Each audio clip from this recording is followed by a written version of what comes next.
My name is Megan. I've been married for 10 years and am now in my early 40s. We don't have any children, but my life with my beloved husband, Kevin, is very peaceful and blissful. Kevin is a typical company employee without any major changes in his life and 5 years older than me.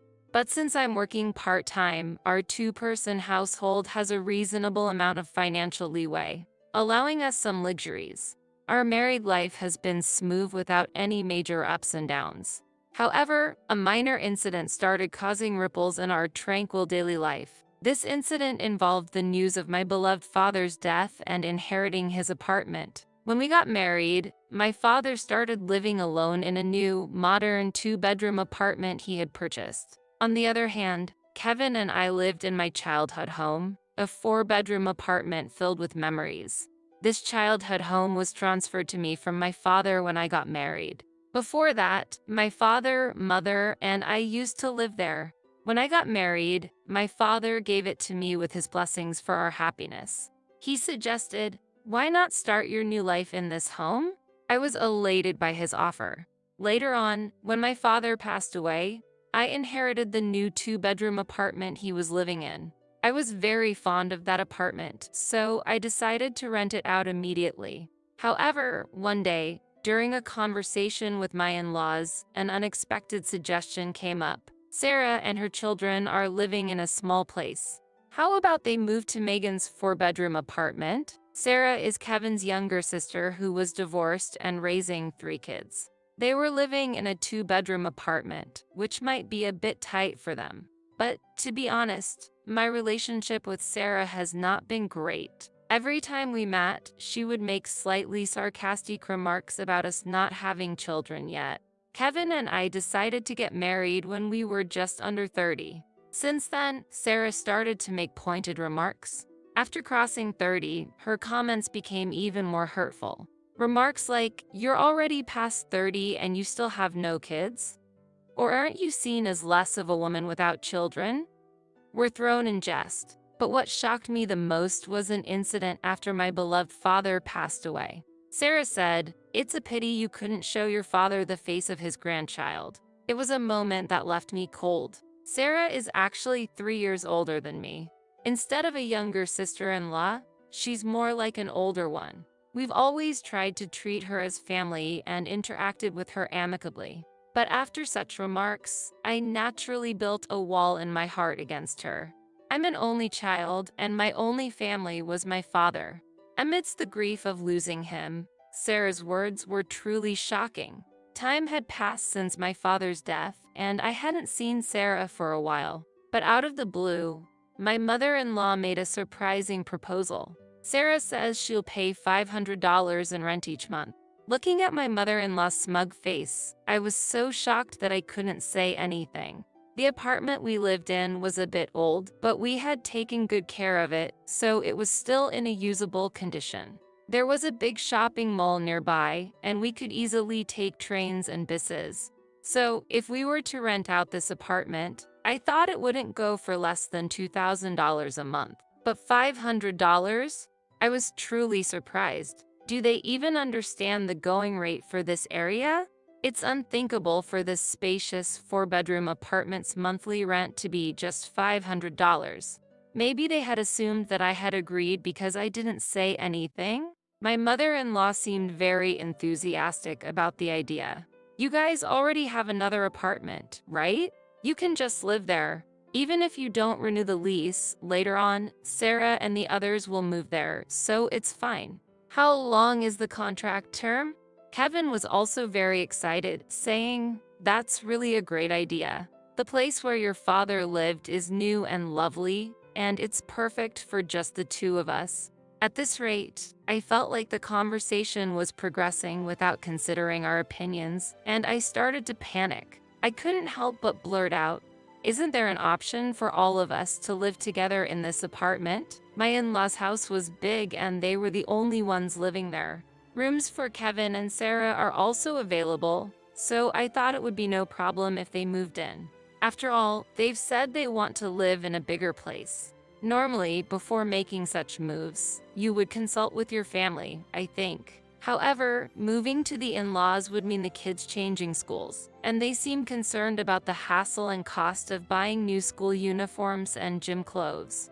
I was hesitant to clearly express my reluctance to rent to Sarah in front of my mother-in-law, but I told her, "This place is my hometown.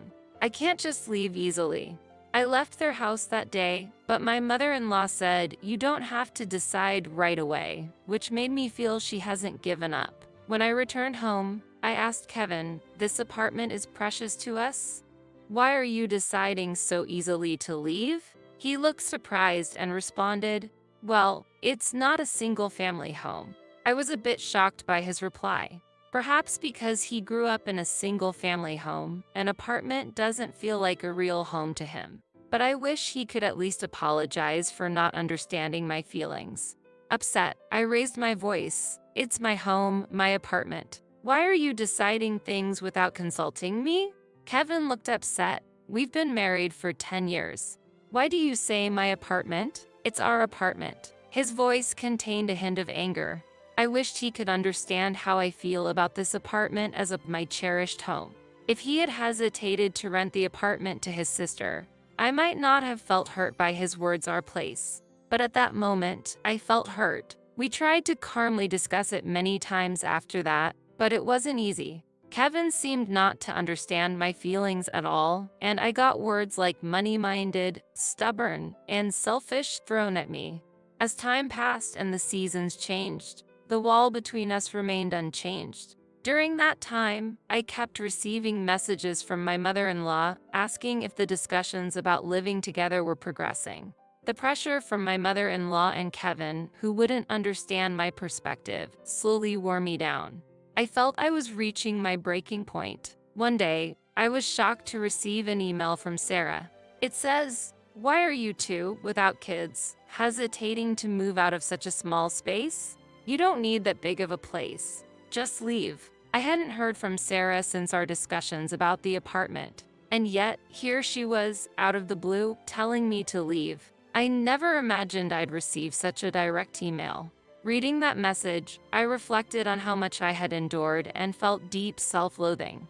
The idea of divorce crossed my mind several times. I tried to calm myself each time, but I felt like I was at my limit. I decided to go to the local government office to initiate divorce proceedings.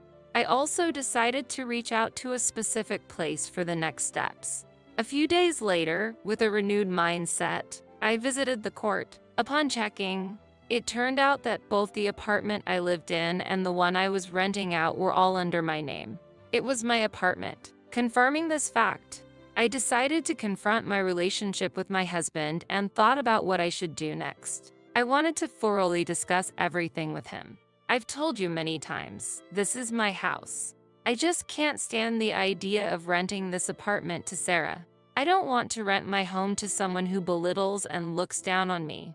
Please persuade your mother and Sarah, I said. Kevin's face darkened, looking like he was thinking this topic again. I had told Kevin about all the harassment I received from Sarah and how much I disliked her.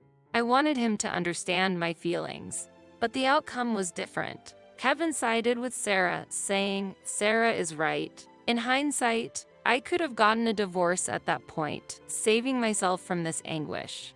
But I couldn't end a relationship that had lasted for 10 years so easily. If Kevin rejected my proposal, I was prepared to divorce. Deep down, I felt that way. Maybe you're just being overly sensitive about Sarah? Perhaps you feel she's being condescending, but maybe you're exaggerating things. I really don't understand why you feel this way, Kevin said, making light of my feelings without knowing the whole story. His words stung. Was I the only one feeling like this? If that's the case, will you sign this? I presented him with the divorce papers. A look of shock appeared in Kevin's eyes, but he immediately said, "Do you really feel that way? You want to end our relationship over such a trivial matter? I'm serious. I care about Sarah too, and I always wanted to be with you. But recently, our relationship feels different. I don't feel the love anymore, so I'm leaving," I said while looking into his eyes. My heart ached at Kevin's attitude. His casual smile hinted that he didn't grasp the gravity of my feelings, and I felt a tear threatening to spill. I wished he would leave sooner rather than later. Maybe Sarah and your mother don't necessarily want to get along with you. Have you ever considered that because you always think about yourself? That's why our relationship is like this, Kevin said in a slightly softer tone. This is how we always were, misunderstanding each other even while trying to care for one another. Look, I think it might be impossible to fix our relationship, no matter how much we talk. I feel there's still a distance between our hearts. I can't even imagine a future with you anymore. If you won't respond to my feelings, then we'll have to take legal action, I explained slowly. Kevin, with a mix of surprise and sadness on his face, quivered. Do you really feel that way? Afterwards, he left the house without a word. He probably didn't want to talk anymore and just wanted to escape the situation. He hadn't signed the divorce papers, and he left his belongings behind. A few days later, Kevin returned. His eyes looked sad and somewhat wary. What should we do from here? He gently asked. He might think I'd forgive him if he humbled himself, but everything is already settled. There's nothing left to discuss. If you agree to the divorce, sign these documents.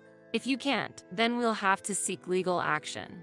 And also, I'm letting go of this house, I said. Actually, I had been considering selling the house for some time. The day I went to get the documents, I had consulted with Mr. Thomas, an old friend of my father's. I've known him since I was a child. He was by my father's side until his last day.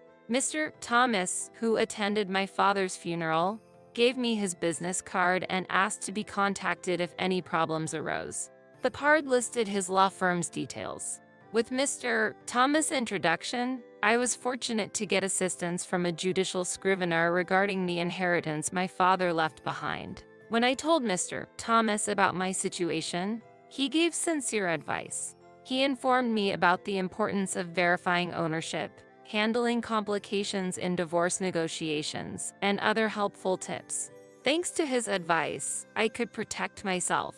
After Kevin temporarily left the house, I decided to sell the apartment. I quickly reached out to real estate agents and informed them of my intentions to sell. I also informed Mr. Thomas about the deteriorating relationship with Kevin, his refusal to sign the divorce papers, and sought his support for the divorce procedures. When Kevin found out about the sale of the apartment, he reacted with both shock and anger. You always said this was our family home. Are you really planning to let go of such an important place? And after being so concerned about Sarah, you're truly selfish. But his words no longer unsettled me. Do you have anything else to say? I asked, looking him straight in the eyes, and took a deep breath. He was momentarily taken aback, but quickly began to assert his views. Why would you decide such an important matter on your own? The apartment might be in your name, but after a divorce, there should be a division of property. This apartment is the property of both of us who live here, right? Kevin became emotional and pleaded with desperation. In response, I gave him a slight smile and replied, Actually, this apartment has been under my name even before we got married. I've already checked with my lawyer, and any property acquired before marriage is not subject to property division. Selling the apartment, of course, had its resistance, but I didn't want to leave behind more painful memories in this place. With the information about property division from Mr. Thomas, I decisively chose to sell. Kevin, upon learning the truth, suddenly changed his attitude. I'm sorry. This place is special to you, but it hasn't been sold yet, right? Please reconsider. Why don't we give it another shot together? I'll explain things to Sarah and Mom. Please, just stop the divorce and the apartment sale. In his words, I questioned myself why I had stayed with him for 10 long years. I'm dumbfounded that I chose someone like him. Don't put on a nice face now. When we were together, you never once took my side, did you? Thinking of starting over with you now is unfathomable. So please, leave. We both need a fresh start. He wasn't easily convinced, creating a vast rift between us. But after navigating through various procedures, I finally managed to end our relationship. It's the beginning of a new life. The idea of being alone was initially daunting, but I realized it isn't as scary as it seemed. Now, I live in a new 2-bedroom apartment, living life on my terms. Don't worry, my mom is here, and even if you were gone, it would be fine. There's no problem at all. My husband coldly declared. The words were shocking to me, who had been sending $2,300 every month to my in-laws. Furthermore, my mother-in-law added insult to injury right there. A wife who can't do proper housework is not needed, she said with a cold expression. She looked almost happy, as if she was expecting me to be thrown out. Realizing that it was futile to keep serving these people, I decided to leave. Then I answered calmly with a smile, "Really?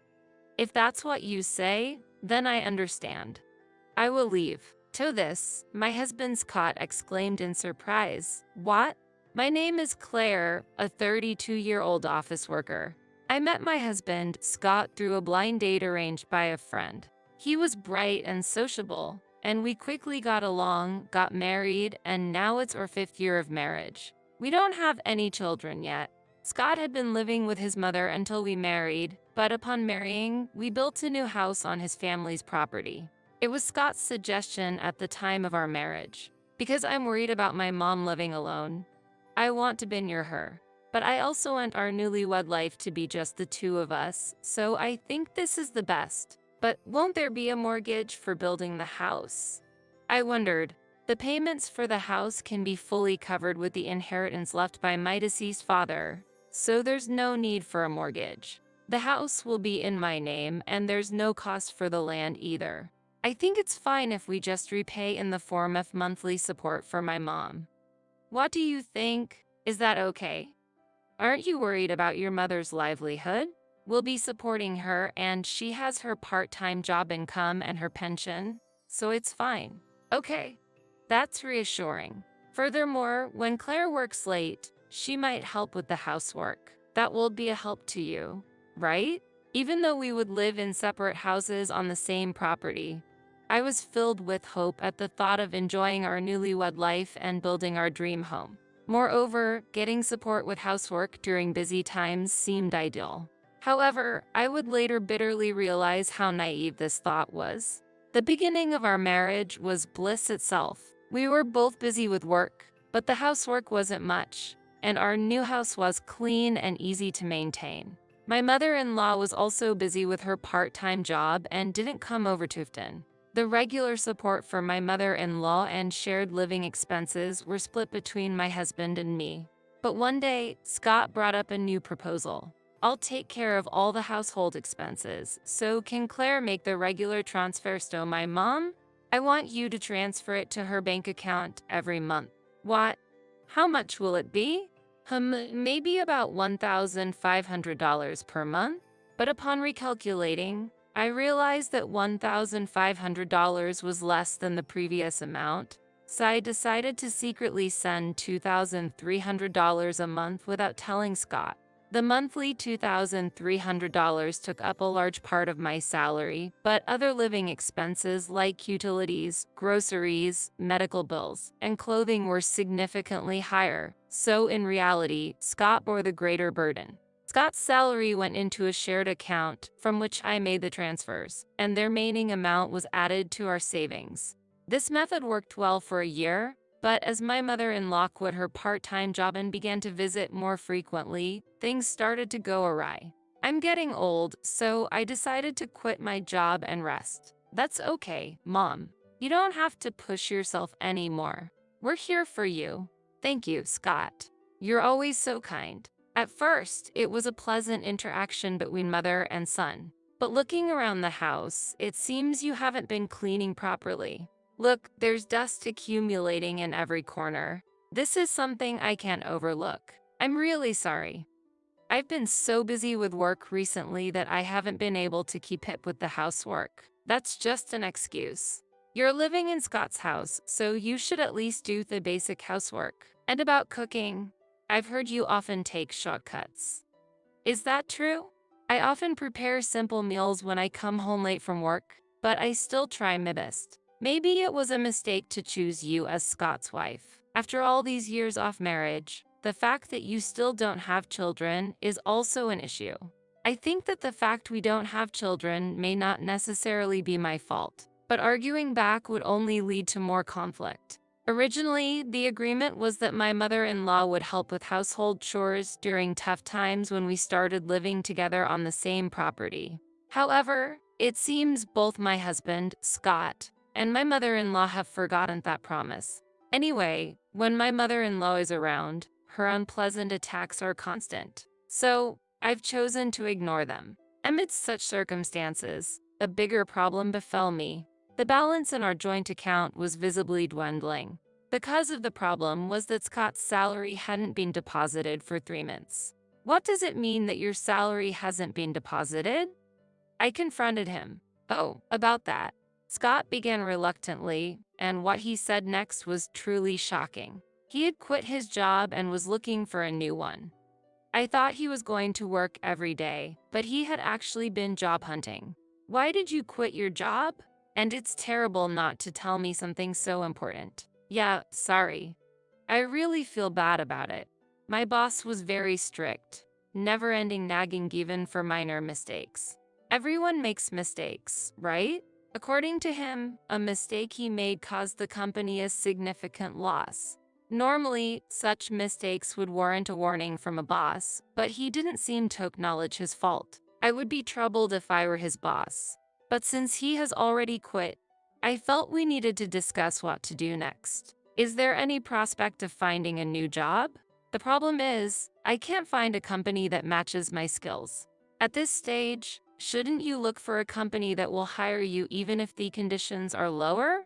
We can't afford to be picky right now, can we? No, I want to choose carefully for my next job where I plan to stay until retirement. But what about our finances? You work too, so you can support us a bit, right? It seemed his opinion wouldn't change no matter what, so I decided to endure until he found a new job, but our household income had halved. After excluding the regular remittances to my in-laws, the amount left was meager, forcing us to dip into our savings. In reality, there's hardly anything left. So, I decided to increase my working hours to boost my income a bit. Fortunately, my workplace values my abilities and readily agreed to my overtime requests. However, when I returned home late, my mother-in-law was often lying in wait. Why has it come to this? I can't believe a daughter-in-law doesn't do any housework. I'm sorry, it's because of work. Making excuses and going out to play, and then telling Scott to give you more money? I need the money for living expenses and remittances. My salary alone is not enough. Upon hearing this, my mother-in-law showed her anger. What? Complaining about just $2,300 remittance. Living in Scott's house for free and neglecting household chores. Unbelievable. Taking the amount of $2,300 lightly was incomprehensible to me. It's the money I earned with hard work. My mother-in-law seems to take the monthly remittances for granted and has lost sight of their value. Because you don't do the housework, I have to, or Scott suffers.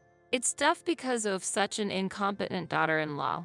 Although my mother-in-law takes a domineering attitude, she often relies on ready-made meals from the supermarket and only does laundry for herself and Scott. The kitchen is left with used dishes lying around. Scott and my mother-in-law have their dinner prepared, but not for me. I'm usually told to eat whatever is left. Scott relaxes on the sofa in front of the TV and responsive even as I face harsh words from my mother-in-law. My affection for my husband gradually faded. His job search is not progressing at all. Scott, driven by his high pride, only aims for top-tier companies.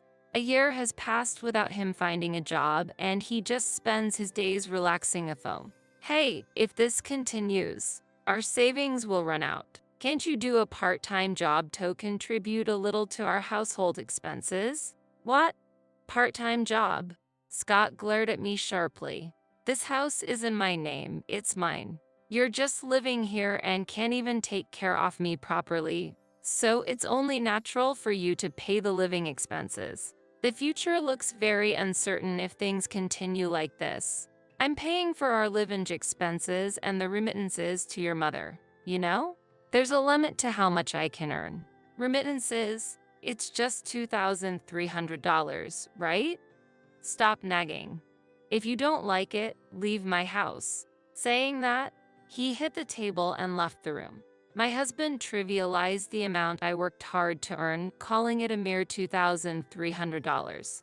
Our marital relationship had never been more discordant. Amidst this, unexpected good news arrived. Scott had a chance to get a job at a company run by a friend of his mother. While the salary wasn't as high as his previous job, I was grateful he would be working at all. The trial period was set for 3 months. I don't think this company suits my abilities, but it's hard to say no since my mom introduced me. Scott said, as long as you're willing to work, that's fine. Do your best for the formal employment. I replied. However, I couldn't have imagined that his new job would lead to further problems. Scott left for work energetically every morning, but after a month, he started coming home late and sometimes didn't come home at all. His jacket smelled of an unknown woman's perfume. Furthermore, he didn't contribute his salary to our household and even started withdrawing money from our joint account without permission. While continuing the remittances to my mother-in-law, I decided to stop depositing money into the joint account. This made Scott furious, and he confronted me. Why aren't you putting money in the account? The balance is almost zero. Where is your salary going? You're not contributing to the living expenses. Tell me how you're using the money. I demanded. Shut up. I have friends to socialize with. You wouldn't understand. He retorted. That's not right. Am I the only one to earn and manage our livelihood? If you contribute money, I will too. I argued. This house is mine. It's only natural for you to contribute money. Scott insisted. I was appalled by his insistence that I should use my earnings for his pocket money and pay for the remittances to his mother and our living expenses. Moreover, I suspected he was having an affair. Though I had no proof at that time, I decided to investigate his suspicious behavior. I couldn't afford a private investigator, so I had to do it myself. While Scott was sound asleep, I decided to check his phone. He usually used fingerprint authentication. While he was asleep, I used his right-hand finger to unlock the phone, and it worked. Checking his phone, frequent exchanges with a woman named Kristen became apparent. The content was shocking. Really enjoyed our date today. Wish we could be together forever. Would you consider marrying me? I'll get rid of my wife. Wait for me. Can't wait to start our life in a new home. Such unbelievable conversations continued. I transferred important data to my own smartphone. After that, I headed to a specific location to find out who this Kristen was. One day, after returning home from work, I found many bags piled up at Thintrans. What is all this? I've decided to live with my mom instead of you, who don't do housework. You decided to live together without consulting me? This is my house. You have no right to complain about my decisions. Since I'm paying for the remittances and living expenses, I should have a say. It's better with mom here, so you should leave. Scott coldly responded to my monthly remittances of $2,300 to his family. And my mother-in-law present also blamed me. A wife who doesn't do housework is useless, she said, smiling as if she hoped I would be driven out. Realizing it was futile to continue with these people, I made my decision. Then, I calmly replied with a smile. Really? All right, I'll leave this house. Really? Are you serious? But I'll make sure you pay for your infidelity. Infidelity? What are you talking about? Scott began to get flustered at my sudden accusation. You mean Kristen, the 27-year-old receptionist at your workplace, right? You're thinking of inviting her to this house instead of me? Don't be ridiculous. I can't entertain such baseless fantasies. But I do have proof. I counted. I showed him the screenshots of emails saved on my phone. I had gone to Scott's workplace to dig up information about Kristen and caught them entering a hotel secretly, capturing the moment in photos. Seeing this, Scott, realizing he had no way out, started making weak excuses. We've been arguing a lot lately, and I'm really stressed. Mom says she can't take it anymore with such a wife, but that doesn't justify infidelity. Why would you do such a thing? I had no choice. Kristen is the one for me, Scott declared. His words, enamored by a younger woman, filled me with disgust. The effort I had put in for such a man now seemed utterly futile. That's enough. In return, you'll pay the compensation for your infidelity. And I'll claim it from Kristen too. I don't have money. You know that, Scott said. Then work with Kristen to build a proper life. Your mom will help with the housework, right? Then there should be no problem, I retorted. My mother-in-law, unaware of Kristen's existence, was visibly shocked by this revelation. But she quickly regained her composure and sharply told me, a young and attractive woman like Kristen is more suitable for our family than a terrible wife like you. Leave Scott's house immediately. To her words, I calmly responded, then first, please sign this, and took out a divorce paper I had prepared from my bag, urging Scott to sign. Scott, confused, asked, when did you prepare this document? The day you told me to leave the house. I got it right after you said that, I quietly answered. Scott, surprised but ultimately, signed the document. I also signed the divorce paper on the spot and said, then, I'll submit this to the city office. Regarding my belongings, I'll arrange for a moving company to transfer them as soon as I find a new place. I added, I want you out as soon as possible. My mother-in-law yelled at me. That day, I packed the necessary items in a bag and headed to my parents' house. They were surprised by my sudden return but warmly welcomed me, understanding something from my expression. The next day, I took a few days off and started taking new actions. First, I submitted the divorce paper to the city office and then began looking for a lawyer for the divorce proceedings and compensation claims. I also started searching for a new place to live. It was a busy time, but I felt fulfilled, advancing my own life. My deepest wish was to have no further involvement with that in-law family. I found a stylish apartment suitable for a single person and asked a moving company to arrange the relocation. I returned home just for the day of the move. Scott was at work, but his mother was there. The movers took out my belongings, furniture, and appliances one by one. Are you taking everything? The house will be so empty. These are all things I bought. When we married, I used my savings to buy the furniture and appliances instead of you providing a house. If the house is registered in Scott's name, then these items are mine. My mother-in-law couldn't argue and was visibly frustrated. After moving to a luxury apartment, I started enjoying living alone.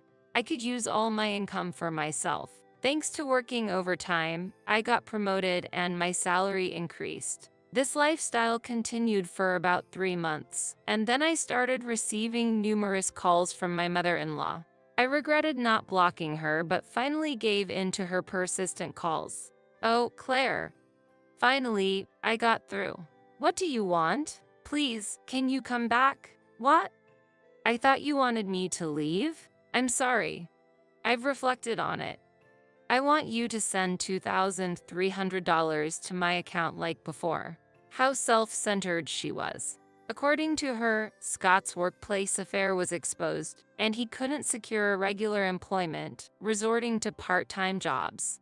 Kristen and Scott had started living together, but she disliked living with his mother, who then returned to her old home. With no more remittances, she struggled to live on her pension alone. I have nothing to do with you anymore. I refuse. I firmly declined and set my phone to reject her calls. I also blocked Scott's number, wanting no further involvement. However, a few days later, Scott ambushed me outside my workplace. Claire, I'm sorry. Can we start over? I'm in trouble. I was perplexed seeing him bowing on the street. Scott said he tried living with Kristen, but she couldn't do housework. After the affair was discovered, he felt out of place at work and quit. Kristen, tired of their financially challenging life and constant quarrels, quickly left him. It's too late. I have no intention of seeing you again. If you ambush me again, I'll call police. Wait, I ignored his shouting and hurried home. Later, through my lawyer, I received $30,000 in compensation and an additional $15,000 from Kristen. I heard Scott had resorted to borrowing money through dubious means and was now juggling several part-time jobs to pay off his debts. My mother-in-law had started working part-time again and was living frugally. They were at odds, blaming each other. After leaving the company and breaking up with Scott, Kristen was working night shifts to repay her debts. Meanwhile, I adopted a small dog in my new apartment and am enjoying peaceful, happy days, looking forward to my next wonderful encounter.